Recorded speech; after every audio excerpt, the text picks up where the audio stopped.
Hey guys, this is Julius from Spectrum Topics, and right now I just want to make a quick video, or I guess this is just going to be audio and have some pictures in, about the upcoming PlayStation 4, which is going to be announced here at February 20th, we're hoping it's going to be announced at February 20th, 2013, and right now I just want to talk about some of the stuff that I'd like it to have, improve over from the PlayStation 3, and maybe do better than the next Xbox coming out.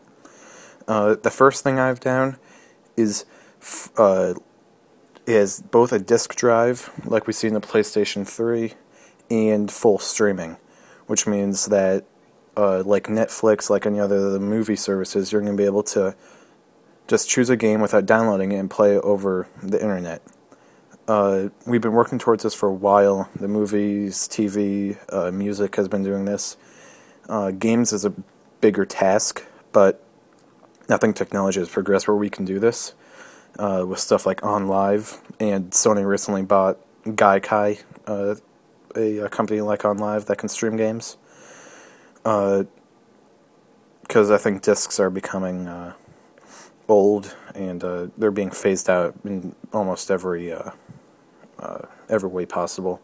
Another next thing I have down is large hard drives, which I mean probably like 1 terabyte at least, probably even more, if we're going to be downloading and streaming games rather than putting a disc in, because these games are going to be, maybe 15 gigabytes more. We're going to want a lot of space for saves, DLC. So we're going to need a lot of space. That's what I'm saying. And one of the big things I've done is an all-in-one box, which means you won't need a PlayStation 4, a DVR, a DVD player, a sound, control box, everything with cable. It's getting out of hand with all the boxes you have, underneath your TV, and I think if they can offer an all-in-one box where you don't need a cable box anymore, you don't need a DVD player, a box that manages your surround sound, that they can knock it out of the park. Is that it's just going to be the end-all be-all. Is that everyone's going to have a PlayStation. It's kind of like when the PlayStation 2 came out, and everyone started getting that because of its because it had a DVD drive and it could play DVDs, and that's why everyone got it. And lots of people got the PlayStation 3 because it was the cheapest, believe it or not, $600. It was the cheapest Blu-ray player at the time. So if they can innovate something like that, like they did before, then that can be really big. And another thing not so important, but I think will happen, is they're going to build in the Move on day one. They're just going to have it built in. You don't have to buy a separate box or get those funky controllers separately. But yeah, they're going to have Move, and it's going to be definitely a lot better, better detecting, all that stuff, and hopefully don't force it on their exclusives, which is my next topic. Is that exclusives, that's the thing that Sony does best, better than Microsoft. Microsoft has Gears of War, Halo, and that's about it, sorry, but that's their two big franchises.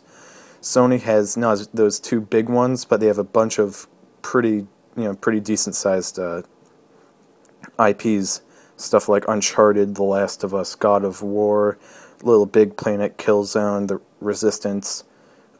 Is if they can just magnify that and just have lots of those games ready at launch or near launch, then I'm going to be a lot more motivated to buy that rather than Xbox, who might have a new Gears of War and one new Halo, and then some multi-platform games.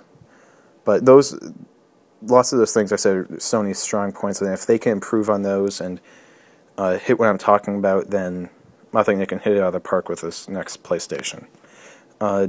This is Julius from Spectrum Topics. Make sure you subscribe to our